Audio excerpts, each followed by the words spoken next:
Bonjour, c'est Catherine Louvet pour Où est à nous. Et aujourd'hui, je fais la récap du culte de dimanche. Et dimanche, on était dans Éphésiens au chapitre 6. Et puis, en fait, vous voyez, on a passé tellement de temps à partager que, on a mis une heure entière pour partager la parole et pour vraiment que, oui, cette parole nous a tellement parlé. Alors, de qu'est-ce qu'on a parlé sur Éphésiens? Eh bien, la première chose qu'on avait envie qu'il reste de ce temps de partage, et cette idée un peu étrange que Paul va parler de l'armure du chrétien dans un contexte. Et souvent, vous voyez, on utilise cette image de l'armure du chrétien, et puis, parfois c'est bien de se poser la question, mais c'est dans quel contexte que ça a été écrit? Et là, c'est dans le contexte du chapitre 6 de l'épître aux Éphésiens. Donc c'est une lettre qu'il écrit aux Éphésiens. Et c'est bien de se rappeler, mais c'est quoi Éphèse? Et Éphèse, à l'époque, on connaît Éphèse parce que ça va être la première lettre à laquelle Jean va écrire dans l'Apocalypse. Et Éphèse, à cette époque-là, c'est une grande cité extrêmement importante, avec principalement le temple à Diane. Vous vous rappelez? Les 7 merveilles du monde, eh bien, c'est Éphèse. Dans une des 7 merveilles du monde, il y a le temple à Diane et il se trouve à Éphèse. Donc c'est bien de garder ça en tête parce que ça montre qu'Éphèse est un lieu où spirituellement, c'est lourd et c'est chargé. Ok? Voilà, ça on l'a en tête. Et puis Éphèse est aussi un lieu de passage. C'est-à-dire c'est un lieu où il y a beaucoup de commerce, et ça aussi c'est bien de le garder en tête. Pourquoi? Donc c'est un lieu très imprégné de culture grecque, aussi à garder en tête. Donc, dans tout ça, on en arrive à ce chapitre 6, le dernier chapitre de la lettre aux Éphésiens, et ça commence par « Enfants, obéissez à vos parents dans le Seigneur, car cela est juste. Honore ton père et ta mère, c'est le premier commandement accompagné d'une promesse, afin que tu sois heureux et que tu vives longtemps sur la terre. » C'est bien intéressant, parce qu'on vient de se rappeler qu'Éphèse est pétrie de culture gréco-romaine, qui a le temple à Diane à Éphèse, et là, Paul va venir tout de suite, au début du chapitre, très fort avec une référence aux 10 commandements. C'est comme si, devant cette culture gréco-romaine, Paul met vraiment en avant une autre culture, la culture juive. Et ça va être intéressant, parce qu'il va parler de 2 choses, à savoir l'éducation des enfants et les relations entre maîtres et esclaves. Et ces 2 choses dont Paul va parler dans une ville, Éphèse, qui le vit d'une certaine manière, qui le vit à la grecque et à la romaine, à savoir, en ce qui concerne l'éducation des enfants, un père, dans la culture gréco-romaine, a droit de vie et de mort sur son enfant jusqu'à 12 ans. Et ça, c'est impensable dans la culture juive. Dans la culture juive, on ne touche pas à un enfant. La vie d'un enfant, elle est intouchable, j'allais dire, elle est sacrée. C'est pas loin. Rappelez-vous, dès Abraham, Dieu va dire « Je ne veux pas de sacrifice d'enfant ». C'est posé dès le départ. La première chose. La deuxième chose, le deuxième thème que Paul amène dans cette lettre, dans ce dernier chapitre de l'Épître aux Éphésiens, c'est la question de l'esclavagisme. Et là encore, la culture gréco-romaine le vit d'une certaine manière, la culture juive le vit d'une autre manière. Dans la culture gréco-romaine, on est esclave à vie, sauf si on peut racheter le prix auquel on a été vendu.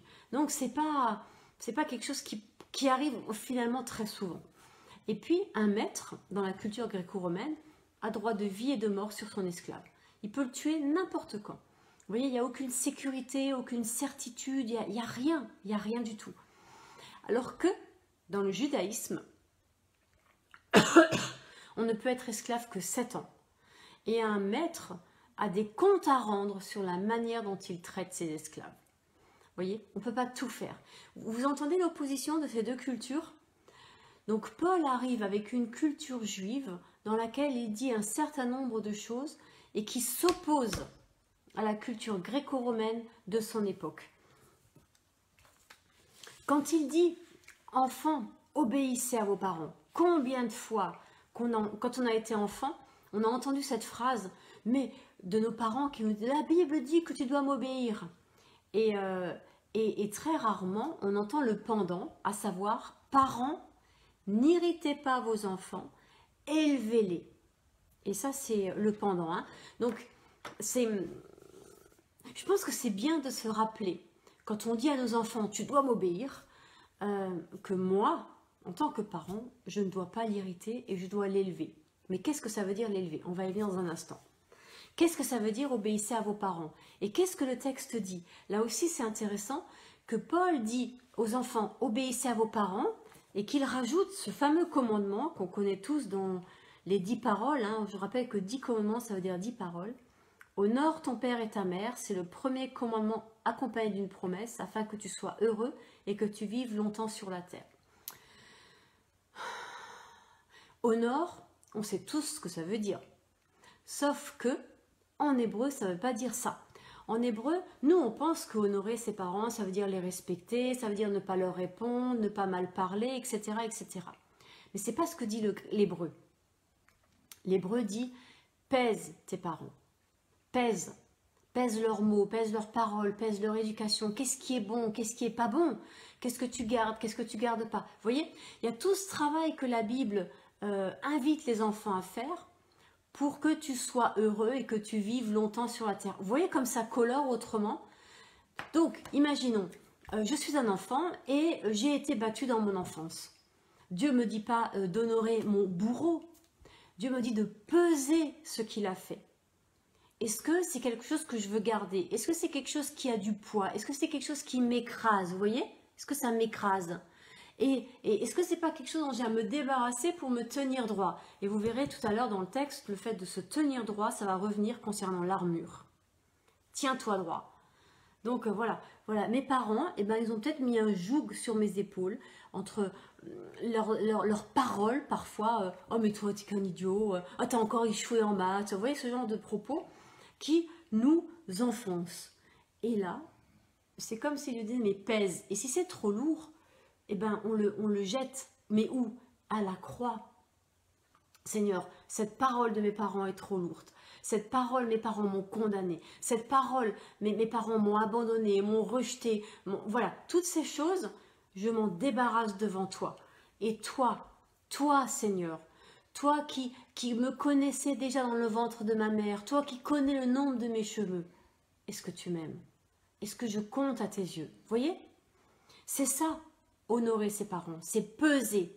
Et de dire, ben, il y a des béances dans ma vie, il y a des trous dans ma vie. Mon père m'a pas aimé, il m'a abandonné, vous voyez, ma mère m'a battu, enfin, plein de choses.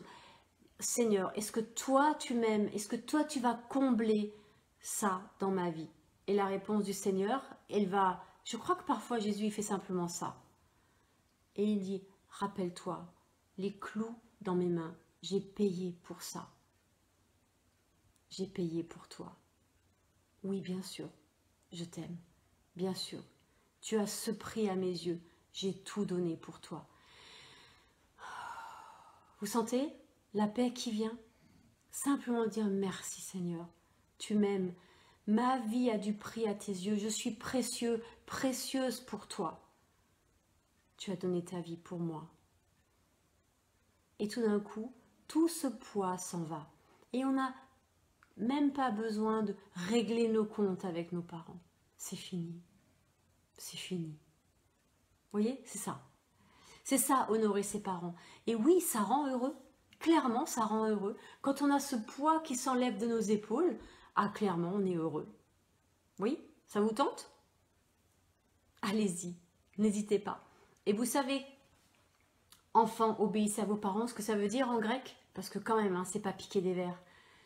C'est prêter l'oreille. Et ce mot est utilisé concernant quelqu'un qui, quand on frappe à la porte, vient voir pour savoir qui c'est et pour ouvrir ou non. C'est la fonction du portier. Obéir à ses parents, c'est décider si oui ou non j'ouvre la porte de mon cœur à leurs paroles. On n'est pas dans une obéissance, j'allais dire bête et méchante. Si mon père me dit monte sur la tour Eiffel et jette-toi du haut de la tour Eiffel, eh ben non, cette parole n'entre pas dans mon cœur. Amen? Vous voyez ce que je veux dire?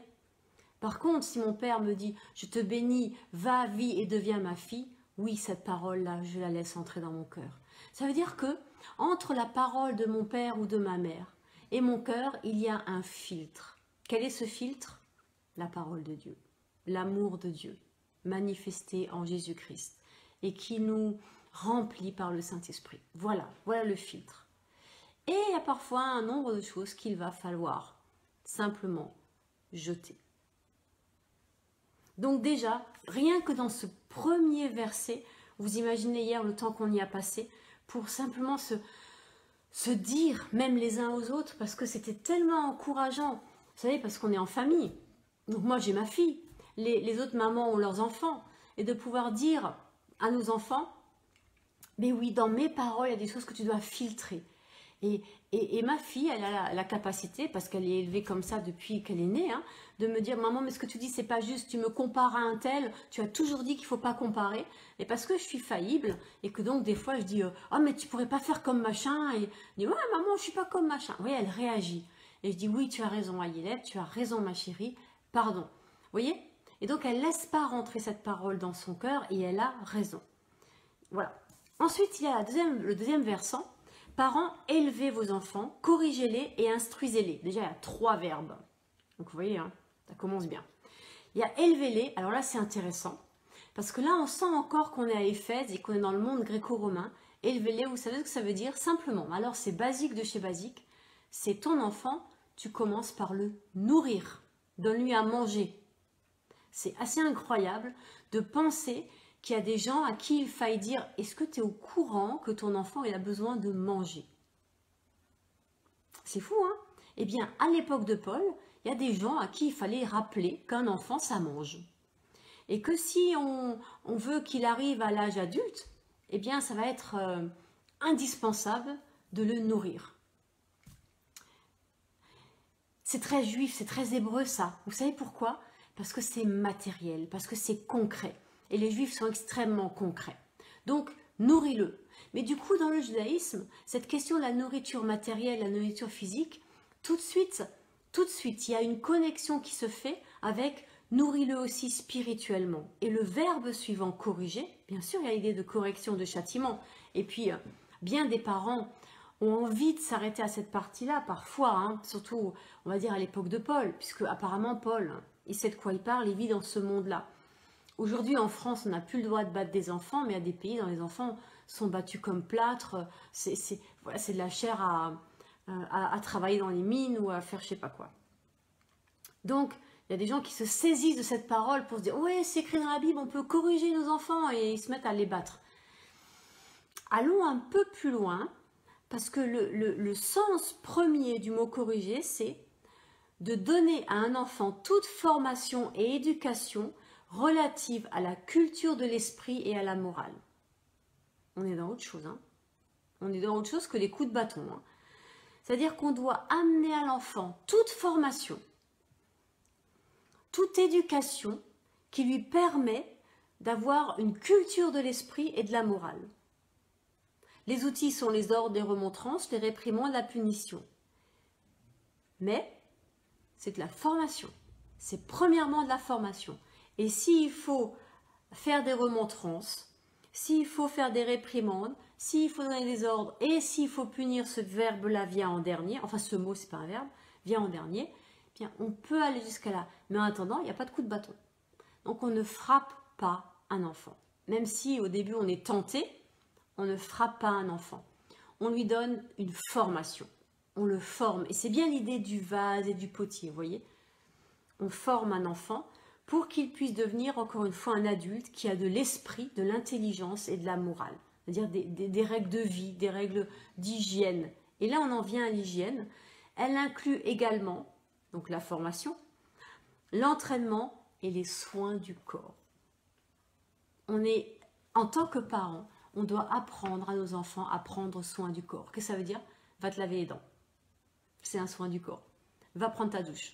Lave-toi les cheveux. Vous voyez, c'est aussi basique que ça. Et là, dans la culture gréco-romaine, ça veut aussi dire, va faire du sport. Fais un peu de sport. Tu vois, ça nourris-toi correctement.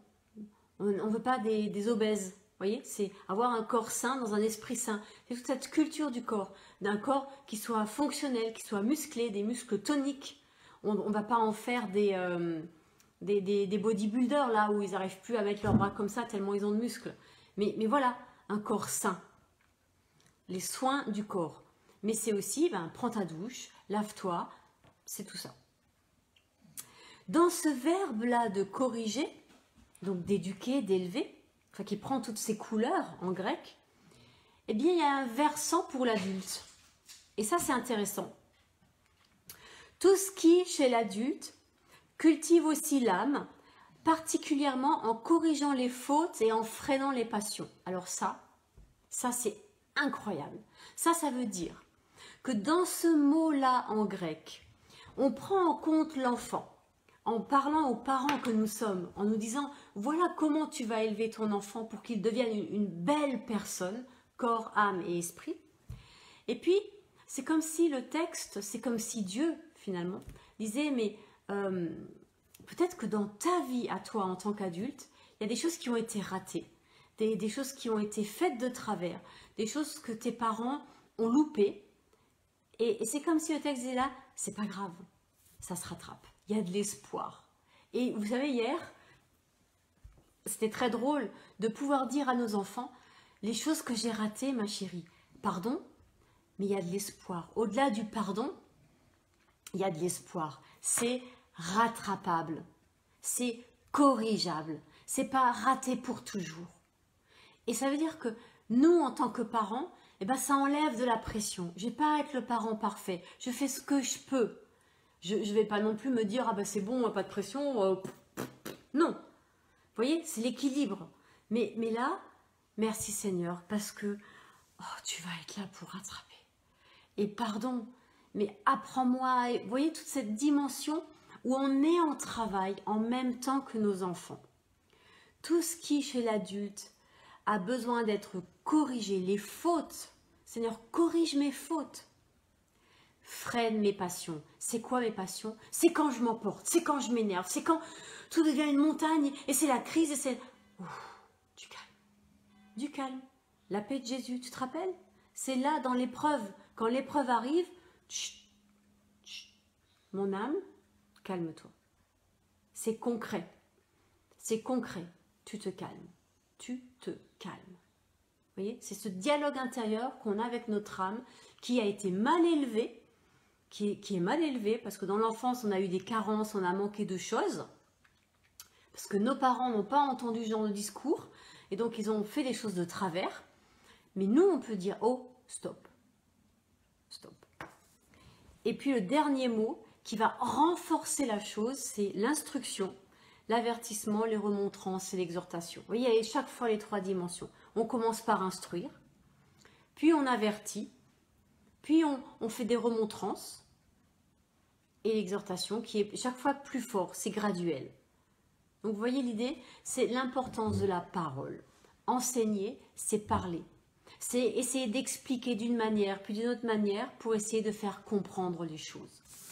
Le texte continue sur la question des esclaves. De dire aux esclaves, servez vos maîtres dans la simplicité de cœur et dans la peur, dans le tremblement, dans l'inquiétude. C'est-à-dire, ayez j'allais dire presque une saine pression de toujours vouloir bien faire. Voilà, c'est un peu ça ce que dit Paul. Et puis il va finir ce passage avec une parole absolument juive et impensable pour un grec ou un romain, à savoir, et vous maîtres, agissez de même à l'égard de vos esclaves. Et ça, c'est pas possible. Dans le monde gréco-romain, c'est inconcevable. Un maître n'a pas à agir comme un esclave. Et vous, maîtres, agissez de même à l'égard de vos esclaves. De quoi, Paul, vous imaginez la révolution qu'est en train de mettre en route Paul en disant ça à des maîtres qui considèrent des esclaves, en fait, ils ne les considèrent pas. Ils ont le même respect pour un esclave que pour du bétail ou pour leurs chaussures, leurs sandales. C'est-à-dire aucun. Il n'y a aucun respect. Et là, Paul, il leur dit, eh bien, cette peur des esclaves de mal faire, cette simplicité de cœur des esclaves qu'on leur demande, cette honnêteté mentale, cette vertu, qu'il n'y a pas d'orgueil, ceux qui sont généreux, vous les maîtres, vous devez avoir la même envers vos esclaves. Et là, c'est la révolution. Vous imaginez jusqu'où va Paul? Et c'est après ça qu'il dit, enfin mes frères et sœurs, donc il met tout le monde au même niveau. Et puis du coup, ben, les parents et les enfants, ça réinterroge, hein, parce qu'il y a quelque chose qui relève de l'égalité, puisqu'un enfant peut fermer son cœur à une parole que je dirais. Ma fille peut dire, maman, je refuse cette parole. C'est pas une parole qui vient de Jésus, je la refuse. Ouf, ça me met la pression, parce que j'ai intérêt d'être à la hauteur. Et ma fille, Bible en main, a le droit de faire ça, de dire, mais maman, non, je n'accepte pas que tu me parles, que tu me traites de je sais pas quoi, non. Ok, c'est juste à moi de recevoir cette correction du Seigneur au travers de ma fille, qui dit, tu parles.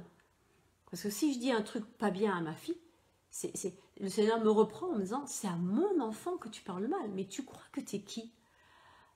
Vous voyez ce que je veux dire? Ça nous remet en place en tant que parents. On croit qu'on est qui?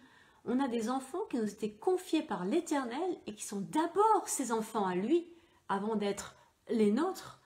Et on aura des comptes à rendre pour l'éducation qu'on a donnée ou pas à nos enfants. Donc la pression, la barre est haute, hein.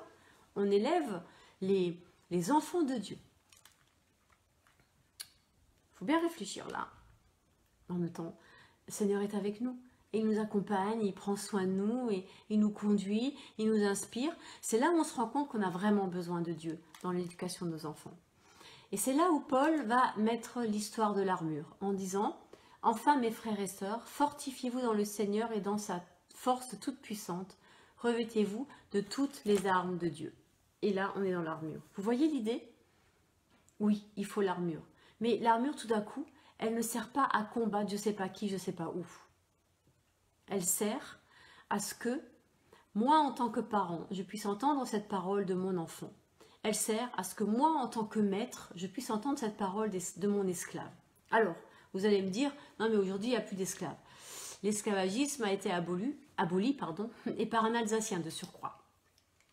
Certes, je ne suis pas sûre que la mentalité d'esclavagiste, elle ne continue pas de circuler dans ce monde, ni que la mentalité d'esclave ne continue pas de circuler dans ce monde. Je m'explique. Il y a des gens, et souvent forcément, hein, ce sont des chefs d'entreprise, aussi des pasteurs, des instituteurs, des professeurs, vous voyez, des gens qui ont un certain niveau d'études et qui se conduisent comme si les autres étaient des esclaves.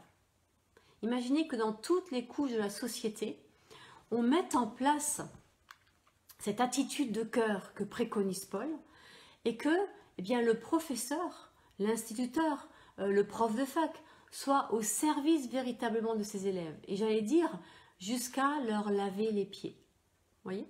Imaginons le président de la République, les ministres, et on se rappelle à ce moment-là ou à ce propos-là que le mot ministre, ministère vient du grec et que ça veut dire serviteur. Alors imaginez le président de la République véritablement au service de ses concitoyens et pas de son ego, de je sais pas quoi. Vous voyez ce que je veux dire? Mais au service des gens, des petites gens. Ça voudrait dire qu'il faudrait commencer par connaître leur vie à ces petites gens. Et je doute fort que ces gens si haut placés aient jamais vécu avec un SMIC en HLM. Ce serait intéressant, vous voyez, de dire par exemple, allez, pourquoi pas, soyons fous, on peut le dire, hein, ça. De dire, de mettre comme postulat que pour toute fonction aux plus hautes sphères de l'État, ministre, quel que soit le ministère, eh bien, on passe 3 mois avant, et ça fait partie de la formation, on passe 3 mois à vivre en HLM avec un SMIC. Intéressant. Ce serait intéressant parce que tout d'un coup, ils verraient la galère que c'est et ils comprendraient les petites gens. Alors que ces gens qui sont ministres et qui n'ont jamais vécu, j'allais dire, dans nos belles cités, ils n'ont pas la moindre idée de ce que c'est et des galères que c'est. Quand on n'arrive plus à payer son loyer, quand etc., etc., etc. Vous voyez? Et ça, ce serait intéressant parce qu'on ne peut pas être au service de gens dont on ignore la réalité. C'est pas possible, on est trop déconnecté. Il faudrait que ces reconnexions, que ces connexions se fassent à nouveau. Et c'est là que Paul dit « Fortifiez-vous dans le Seigneur ». Est-ce que vous savez ce que ça veut dire « Fortifiez-vous dans le Seigneur ». Évidemment, vous le savez, vous allez me dire « Mais enfin, Catherine, on sait ce que ça veut dire. C'est être fort, être puissant, être... » Vous voyez? Sauf que, en grec, « fortifier » a pour deuxième sens « guérissez ». Guérissez. Guérissez. Guéris de ton histoire. Guéris de ton enfance pour ne pas la reproduire. Guéris. Pour que quand on touche, ça fasse plus mal. Guéris. Guérissez. Vous voyez, c'est intéressant d'aller plus loin en grec. Guéris par le Seigneur. Guéris dans le Seigneur. Le texte ne dit pas par le Seigneur. Le texte ne dit pas que par le Seigneur, ça voudrait dire que le Seigneur, au fond, c'est juste un moyen de guérir. Le texte dit dans le Seigneur. Le Seigneur, ce n'est pas un moyen pour que ma vie aille mieux. Ce n'est pas un moyen pour que ma prière soit exaucée. Et ce n'est pas parce que je dis au nom de Jésus que ma prière va être exaucée. Regardez, je peux dire, Seigneur, je te prie pour avoir une BMW au nom de Jésus, ça ne va rien changer. Ce n'est pas de la magie, voyez. Mais si je suis dans le Seigneur, si ma vie est complètement cachée en lui, je peux guérir. Et je peux devenir, resplendir de sa beauté. Voyez? C'est dans lui, en lui, être en lui. Et par sa puissance, par sa vertu, par sa capacité, il me rend lui-même capable. Alors, le texte, si on le traduit, va dire, par la puissance, vous avez la puissance et la capacité de vous revêtir des armes de Dieu. Pourquoi faire? Afin de pouvoir tenir ferme. Voilà pourquoi on a ces armes. Et il ne s'agit pas de combattre. Il s'agit de tenir ferme. Et ce mot tenir ferme, il intervient au début de la description de l'armure et à la fin, ça revient. Tenir ferme afin de pouvoir résister dans le mauvais jour et de tenir ferme.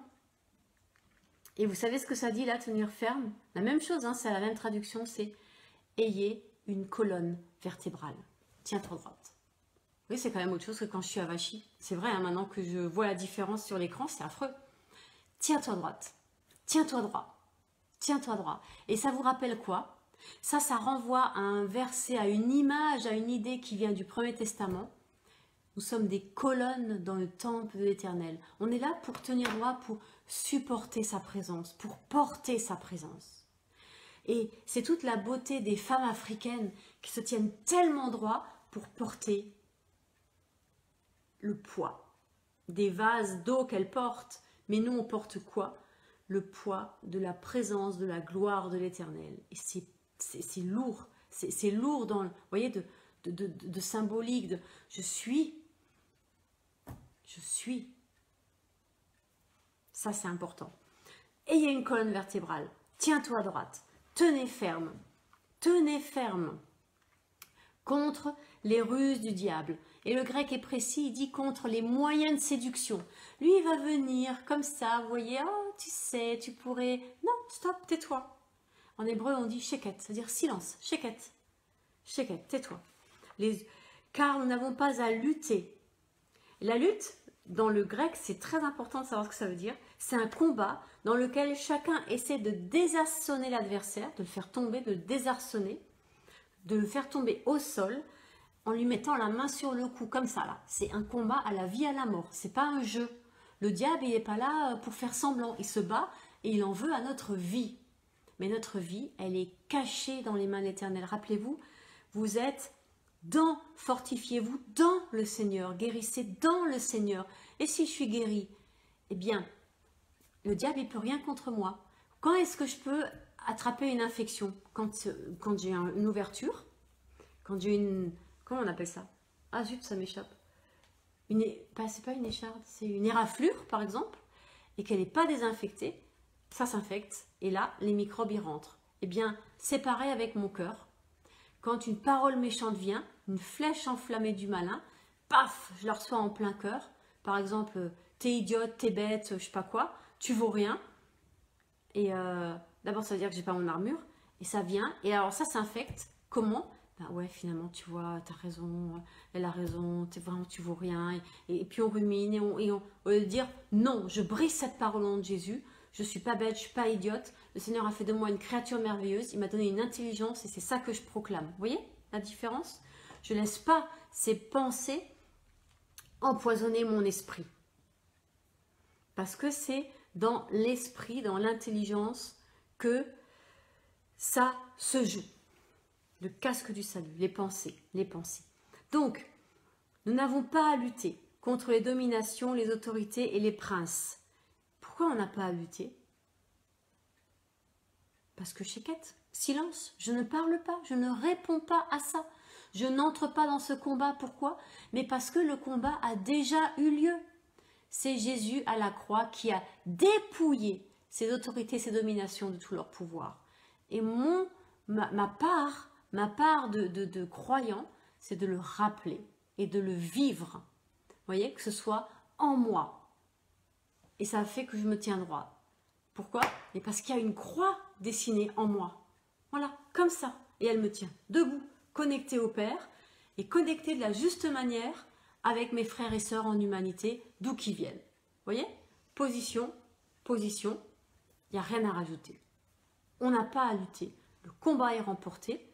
Nous avons vaincu en Jésus-Christ. Point barre. Fin de l'histoire.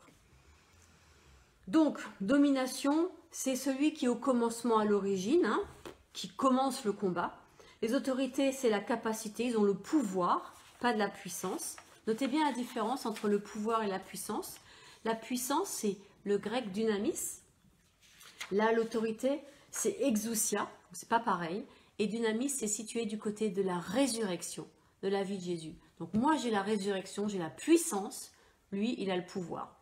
Chacun son truc, mais j'ai gagné. En Jésus-Christ. Vous voyez la différence? Et puis, les princes, les seigneurs de ce monde. Et cette expression de prince, elle me plaît beaucoup. Parce qu'on la retrouve dans Lamentation 4, chapitre 4, verset 7. Où il est dit que les princes sont ternis, sont attristés parce que le pays va être conquis, etc. Et les princes, le mot utilisé, là c'est de l'hébreu, puisque c'est Lamentation, c'est nazir. Les princes, ce sont ceux qui sont consacrés à l'Éternel. Et en fait, quand on va plus loin, eh bien, en Jésus-Christ, en Yeshua, on est tous consacrés à l'Éternel. On est tous princes et princesses, pas vrai? Le sang de Jésus fait de nous des princes et des princesses, des fils et des filles. Princes et princesses parce que frères et sœurs de Christ, mais fils et filles du Père et frères et sœurs de Jésus. Vous voyez l'idée? Tout est là. Donc oui, que je me conduise en prince ou en princesse. C'est normal. Qu'est-ce que ça veut dire? Que je vais mépriser les autres, me mettre au-dessus? Non, pas du tout. Au contraire. Rappelez-vous le début du passage. Les enfants, obéissez à vos parents, prêtez l'oreille mais n'ouvrez pas la porte à n'importe quelle parole. Les esclaves et les maîtres, quand il dit aux maîtres, et vous maîtres, agissez de même envers vos esclaves. Au fond, servez-les. Voilà ce que c'est un prince. Un prince est celui qui est au service. Afin de pouvoir résister, et bien là encore, dans le mauvais jour. Alors le mot jour est à entendre comme dans le mauvais temps, dans la mauvaise période. Quand les choses vont mal, tiens-toi droite. Quand les choses vont mal, tiens-toi droit. Tu résistes, tu fais opposition. Tu es là et tu tiens la position. Non, ça ne passera pas. Non, c'est non. Point. Vous voyez? Non. Non, j'ai pas peur. Non, je ne vais pas me laisser décourager. Non, je ne vais pas me laisser voler ma joie. Non, je vais pas. Voilà, c'est non. Les mauvaises nouvelles vont pleuvoir. Elles pleuvent toujours. Eh bien, c'est non. Elles vont pas me voler ma joie. Elles vont pas me voler ma paix. Et on va gérer les choses les unes après les autres. Point. Vous voyez? C'est encore une fois à l'âme. Et on a déjà parlé de l'âme dans ce passage. Puisqu'il est dit la culture de l'esprit et la morale. La morale, c'est dans l'âme. Donc, non. Mon âme est éduquée à ne pas s'agiter dans tous les sens et à faire des vagues pour rien. Chut, calme-toi. Non, mon âme. Tu t'opposes. Tu dis non. Et puis tenir ferme, c'est là où la colonne vertébrale arrive. On se tient debout. Et encore une fois, le texte va dire tenez ferme en ayant la ceinture de la vérité à vos reins. Et les reins, ça c'est encore une pensée hébraïque et qui vient pas du monde grec, mais c'est une pensée hébraïque. Et c'est intéressant que Paul commence par les reins, parce que les reins, c'est là où on fait les bébés, tout simplement. Voilà, c'est aussi simple et aussi clair que ça. C'est la vérité doit être là. Pourquoi situer la vérité là? C'est intéressant. Qui c'est la vérité? C'est Yeshua, c'est Jésus. Et qu'est-ce qu'il amène? Eh bien la vie. Il ne s'agit pas juste d'avoir des enfants physiquement. Il s'agit aussi, et on revient au début du texte, parents, élevez vos enfants, enfants, obéissez à vos parents. Dire, vous voyez, c'est avoir un enfant, c'est élève ton enfant, c'est fais-le grandir, c'est éduque-le, c'est remplis-le de beauté. Et tu n'auras pas un espèce de voyou mal poli qui va se droguer, qui vend de la drogue, qui va tuer, qui va mentir, qui va machiner. Si un enfant est comme ça, eh bien, on peut se poser des questions sur le parent qu'on a été. C'est trop facile de dire « Oh, mais c'est à l'école qu'il a appris ça ». Mais il n'est pas non plus H24 à l'école. Hein. Donc moi aussi, en tant que parent, j'ai une responsabilité sur la façon dont mon enfant se tient, réagit et vit. Donc vous voyez, ça nous ramène à notre responsabilité. Au final, la Bible est embêtante parce qu'elle nous rend responsables, elle nous responsabilise. Elle nous dit, tu as des responsabilités, assume-les, mais je serai toujours là pour t'aider. J'enverrai mon esprit et il te conduira et il t'aidera. Voilà ce que dit le Seigneur en somme. Donc, ne crois pas qu'avoir un enfant, c'est simplement mettre au monde 3 kilos de bonheur qui passe vite à 4 kilos et à 15 et voilà. Hein. C'est tout un travail derrière. Donc, la vérité au rein. Et puis après, il est question de se revêtir de la cuirasse. Et la cuirasse, elle va du cou jusqu'au nombril.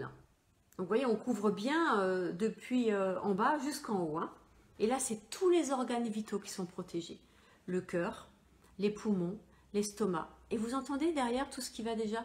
J'ai mal au cœur, j'ai été blessé, le cœur qui saigne, les poumons, quand on n'arrive plus à respirer parce que... Voilà, parce qu'on se tient mal. Tiens, t'en rates. On respire mieux tout de suite. Hein. Et puis, quand on a mal au ventre. Vous avez jamais eu mal au ventre avant une interro? Oh là, vous savez, j'ai mal au ventre, je suis pas stressée, je suis pas prête, j'ai pas bien fait. Voilà, tout ça se joue là. Et le Seigneur nous donne une cuirasse pour protéger tous ces organes vitaux, pour protéger la vie. Et de prendre soin du cœur, pardon, c'est encore lié à l'âme. Hein.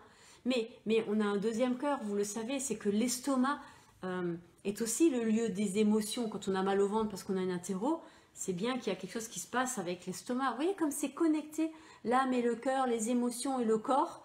Et quand tout d'un coup, on apprend une mauvaise nouvelle et ça m'a coupé la parole, ou alors ça m'a coupé l'appétit. Bien souvent, j'ai plus faim là, parce que j'ai pris une mauvaise nouvelle. Vous voyez, ou alors on se met à devenir boulémique, à manger tout et n'importe quoi. Vous voyez, le corps réagit. Et c'est là où il faut dire à l'âme, tiens-toi bien. Donc, la cuirasse. Et la cuirasse, c'est la justice. Et qu'est-ce que c'est la justice? Alors ça, c'est intéressant.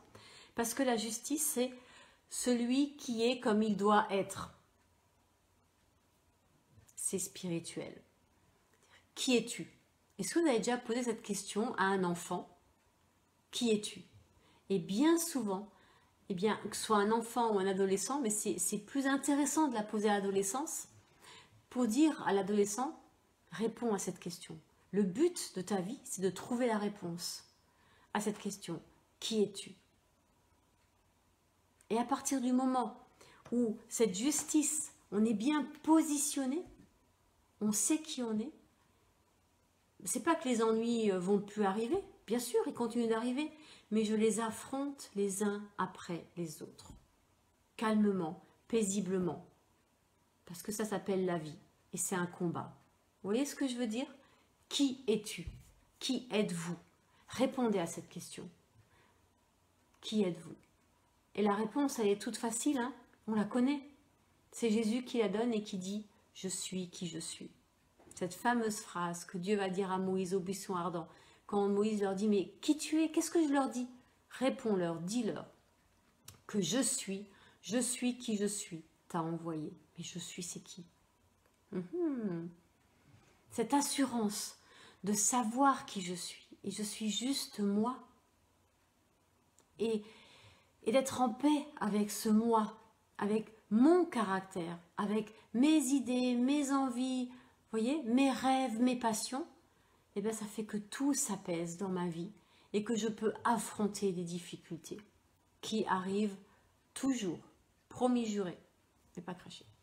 Ça arrive toujours, mais je suis qui je suis et il n'y a pas de souci. Donc, ensuite, les chaussures. Les chaussures, c'était compliqué. Il m'a fallu beaucoup prier pour comprendre ce que ça voulait dire. Parce que je me disais, Seigneur, mais c'est pas cohérent cette histoire de chaussures. Là, dans Éphésiens 6, tu dis qu'il faut mettre les chaussures. Et dans Exode 3, tu dis qu'il faut enlever les chaussures. Mais Seigneur, on fait quoi là? On les met ou on les enlève? Comment on fait? Et puis j'ai découvert que dans Éphésiens 6, il était écrit, mettez pour chaussures le zèle de l'évangile. Et les chaussures, c'est lier ce qui est en dessous. Je dis, ah oui, là c'est intéressant. Qu'est-ce qui est en dessous de mes pieds? L'ennemi. Et lui, je le lis. Lui, je lui ferme la bouche. Et vous voyez, on n'a pas dimanche dernier, mais dimanche d'avant, on avait un frère africain qui était avec nous et qui nous a dit, déjà un autre ami avait lancé le sujet en disant qu'il avait vu ça en Afrique, que les Africains écrasent les scorpions pieds nus. On s'était dit waouh! Et le frère africain nous l'a confirmé. Alors bien sûr, la corne de leurs pieds est assez dure et ça fait comme une semelle. Et ils écrasent les scorpions. Dans le réel. Et en Israël, eh bien, et là à Éphèse et dans ces régions du globe, eh bien c'est des choses, c'est des pratiques, c'est des images qui nous, Français, Européens, Scandinaves ou même, j'allais dire, Esquimaux, ne nous parlent pas vraiment. Parce que ce n'est pas notre réalité. Moi, en Alsace, je n'ai jamais vu un scorpion, jamais écrasé de scorpion avec mes pieds. Ici, oui, dans le sud de la France, ça m'est arrivé. Mais dans mon enfance, ça ne m'est jamais arrivé. Vous voyez, en fonction du lieu où on vient, il n'y a pas la même réalité matérielle derrière. Là, il y a une vraie réalité matérielle derrière. Et c'est là, encore une fois, où la Bible est pétrie de choses concrètes, réelles. Ils ne vont pas chercher des images, j'allais dire, compliquées, mais ils utilisent des images simples de leur vie quotidienne. Et dans le quotidien, la chaussure, c'est pour, voilà, ça écrase, ça lie, ça ferme ce qui est en dessous de moi, ce qui essaie de me tirer vers le bas. Ça met une séparation entre ce qui essaie de me tirer vers le bas et moi, pour que je ne tombe pas.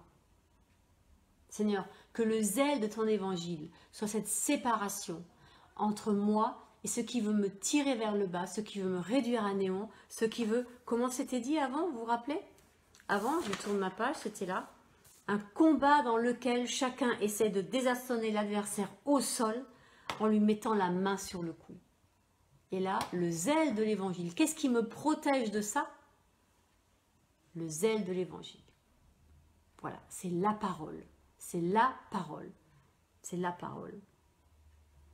Et le zèle de l'évangile, c'est une action d'être préparé, l'état d'une personne ou d'une chose qui est préparée.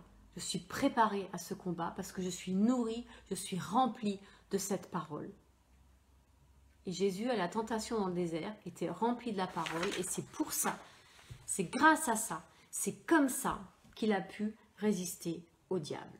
Et par-dessus tout cela, prenez, recevez, accueillez le bouclier de la foi. C'est-à-dire au-dessus de tout ça, on met encore une couche supplémentaire de protection. Le bouclier de la foi, de la fidélité. La foi, c'est la fidélité. Donc, par-dessus tout ce que le Seigneur fait dans ta vie, sois fidèle. Ne dévie pas de cette parole. C'est elle, c'est là où qui a la source de la vie. C'est elle qui te nourrit, qui te remplit et qui te permet de résister et d'éteindre, de supprimer, carrément supprimer, je te zappe, les traits enflammés du malin. Les traits, c'est des projectiles brûlants du malin Mais vous savez qui il est, le malin aussi? Il est celui qui nous envie. Ça, c'est intéressant. Le malin, au fond, pourquoi il nous en veut tant? Parce qu'il nous envie. Il nous envie d'être les bien-aimés de l'Éternel. Et plus on est un bien-aimé de l'Éternel, plus il est envieux, plus il essaye de nous mettre par terre en nous prenant à la gorge, et plus nous, eh bien, on est protégés, on est dans le Seigneur. Plus on est dans le Seigneur. Vous voyez comment ça machine? Et ça, c'est tellement, tellement, tellement beau. Et puis, il y a encore la dernière chose. Encore une fois, prenez, recevez, accueillez. Accueillir, c'est comme ne pas refuser une relation d'amitié. Vous vous rendez compte? Quand Jésus dit « prends », en fait, il offre plus qu'un vêtement ou une armure ou un bouclier ou un casque. Il offre son amitié. Il s'offre lui-même. Le casque du salut, c'est la protection de l'âme par les pensées. L'entrée, la porte, la fameuse porte qu'on donne aux enfants, c'est là, c'est l'entrée. C'est l'âme. C'est par l'âme que les choses rentrent. Et c'est là où on doit apprendre à nos enfants à fermer la porte, à ne pas l'ouvrir, à ne pas ouvrir cette porte nécessairement, même si c'est à nos propres paroles. Et puis, ces paroles que nos enfants peuvent ne pas accepter de notre part, ça nous permet d'entrer en dialogue et de dire oui, tu as raison, effectivement. Vous entendez l'idée de la relation? Eh bien, ça revient à ça. Quand Jésus dit prenez, il dit ne refuse pas mon amitié. Ne refusons pas l'amitié du Seigneur. Et puis, il y a l'épée qui est la parole Réma de Dieu, pas Logos. Donc Réma, c'est cette parole révélée, cette parole inspirée, cette parole qui vient au bon moment, qui a de l'à-propos et qui ne peut venir que si tout le reste avant est opérationnel, est fonctionnel, est mis en place. Il n'y a pas de parole Réma, ou il ne peut pas y avoir de parole Réma, ou la parole Réma est difficile parce que Dieu peut faire tout. Dieu peut tout faire, vous voyez. Mais elle devient plus, j'allais dire coutumière, vous voyez. Elle devient plus coulante, plus facile, plus naturelle quand tout le reste en place. Et la première chose, c'est quand je n'ai pas refusé l'amitié du Maître. Parce que même là, Jésus, Yeshua, il est qui? Ben, il est le Maître. Et moi, je suis qui? Ben, je suis l'esclave. Et c'est avec crainte et tremblement que je le sers. Seigneur, est-ce que c'est bien? Est-ce que tu es content? Est-ce que c'est... Vous voyez? Et lui, il est là. Il est comment? Dans quelle position il est le Seigneur devant vous? C'est intéressant de se poser la question. Et surtout, en ce temps où on se prépare à aller vers Pâques, la Pâques juive commence bientôt. Fin du mois. Et qu'est-ce qui se passe à ce moment-là? Eh bien, Jésus, Yeshua, est devant moi, à genoux, avec un linge, et il me lave les pieds. Lui, le roi des rois, le Seigneur des seigneurs, vous imaginez? Il est devant chacun d'entre nous, avec un linge, une bassine d'eau, et il nous lave les pieds. Seigneur, merci. Merci parce que c'est ça, être maître, parce que c'est ça, être un prince. Alors que le monde soit rempli de ces maîtres-là, de ces princes-là, de ces ministres-là, et que nous puissions être à genoux les uns devant les autres pour nous laver les pieds, pour nous servir. Et que ta parole, que ton réma nous conduise. Vous verrez, on rentrera dans un autre monde, dans une autre dimension. Ça vous tente? Eh bien, Éphésiens 6, mettons l'armure, cette armure-là, et laissons le Seigneur nous guérir, travailler nos vies pour le servir et pour nous aimer les uns les autres. Bye bye, À bientôt.